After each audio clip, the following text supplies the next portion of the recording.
Pinagbantaan lang naman kasi ng Amerika ang kanilang mga barko.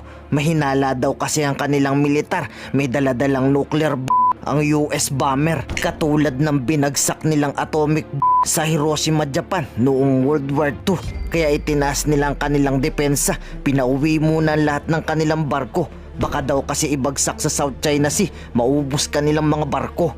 中美海空军事安全问题的根源在于美军舰机跑到中国家门口滋事挑衅，在中国周边海空域进行长时间、大范围、高频度的抵近活动。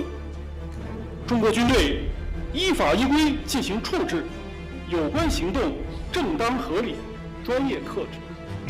美方应停止滥用国际法，停止一切。 Pero buwelta ng Philippine Air Force sa bintang ng China, hindi tayo ang naghahanap ng gulo, kundi silang naghahanap sa gera. Kaya hindi sila magdadalawang isip na magpaputok ng bala. Pero hindi direktang tinukoy ang mga Chino, kaya sila ang natataranta. It's not directed towards any country. It's just a simple exercise to promote regional peace and security, and of course, yung sinabi ko nga kanina, to promote the rules-based order. It's part of exercising our rights, especially within our territory and within our exclusive economic zone. Samantala, pabor naman ng Pangulong Marcos na kasuhan natin ng China hinggil sa panglalasong ginawa. Gumamit pa sila dito ng cyanide, kaya papakalap siya ng marami pang ebidensya para sigurado silang makulong. Papalayasin pa dito mga Chinese na gumagawa. May alleged cyanide fishing now. My? Alleged cyanide fishing. Yeah, that's well, the best that we know is that there really is, as far as we can tell.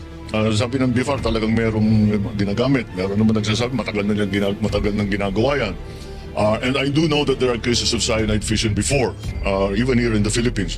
But I think the reason that it has become more alarming is that it has become more prevalent. Dapat na tayong umaksyon at ipahuli ang mga China dito dahil lumalabas tayo pa binabaliktad. Gusto tayo pa pinapaaresto. Para baliktad ron, no? Ang dapat ay tayo yung umaksyon, no? Dapat yung gobyerno natin, yung ating mga law enforcers, ang umuhuli sa mga Chinese pusher na mga, at iba pa, no? Hindi lang Chinese, even yung iba pa na mga foreign visa na pumamasok dahil manamit doon, ay dapat ay inuhuli. No? Hindi na lang parang magsalita na gumagawa. Patagal na namin nire-report yan pinapaabot natin sa BIFAR and their government na mga Chinese Coast Guard talaga, ay Chinese commercial fishing business ay illegal, no?